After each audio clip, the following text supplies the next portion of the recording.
There's just one catch to President Obama's jobs bill. It requires more government spending, and that's one reason why John Makin is dubious it will work. John is an economist at the American Enterprise Institute and a senior advisor to the hedge fund Caxton Associates. He has also worked for the IMF, the U.S. Treasury Department, and the Federal Reserve Banks of Chicago and San Francisco, and been an economic advisor to the Congressional Budget Office. John, it's good of you to join us here on the Inside Track. Let's talk about history repeating itself. That's what you see happening with the president's jobs bill. Explain. Yeah. Well, I think what we're seeing here is we have to remember that these proposals were enacted, most of the president's proposals now were enacted in December of 2010. I was quite enthusiastic about them. That is the payroll tax cuts, the extension of unemployment benefits. And, you know, in the first half of this year, we got growth at 0.7%.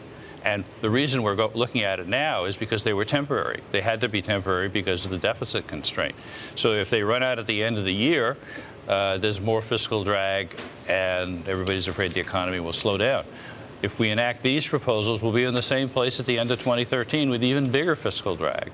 So I think it's probably time to ask ourselves, is this stuff working? And if it isn't, maybe try something different.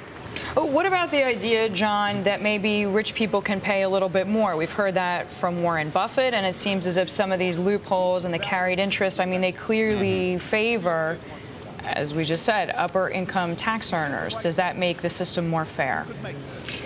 I don't think that's really the issue right now. I think we're trying to create jobs and get the economy growing, and I don't think raising taxes helps that. It has nothing to do with it, yeah. So what are the alternatives then? You said we need to consider some alternatives to what the president has put on the table. What do you think? Well, I'd go back to the Deficit Commission recommendations last December, which were orphaned by the president and left standing, and they had proposals to close a number of loopholes, that is to phase out some of the tax expenditures on deduction, reduce marginal tax rates, induce better economic behavior. That in the past, when we did tax reform many years ago in 1986, helped the economy to grow. There is no, by the way, magic bullet here. This is a very tough situation.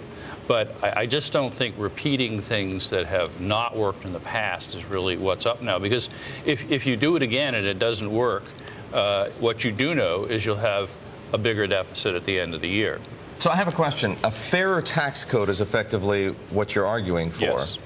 But a fairer tax code will raise taxes on some companies. That surely can't be stimulative.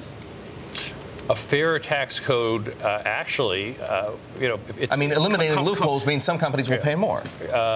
Yes. But many, in fact. Yeah, companies and individuals pay corporate taxes, actually. I mean, the companies pay them, but the people who own the stocks pay the taxes. But you see, if you exchange the closing of the loopholes for lower marginal tax rates, you incent more growth. So I'm not talking about closing loopholes and raising tax rates. I'm talking about closing loopholes and lowering tax rates. But it won't be zero sum for many companies. There will be many. I mean, I haven't done the math, so I can't tell you whether it's GE or which companies are going to end up with a higher tax bill. Yes, some will. All right, John, a conversation to be continued. Good to see you here. Thank you very much. John Makin of the American Enterprise Institute. He's a resident scholar there and a senior advisor, as we mentioned, to the hedge fund Caxton Associates.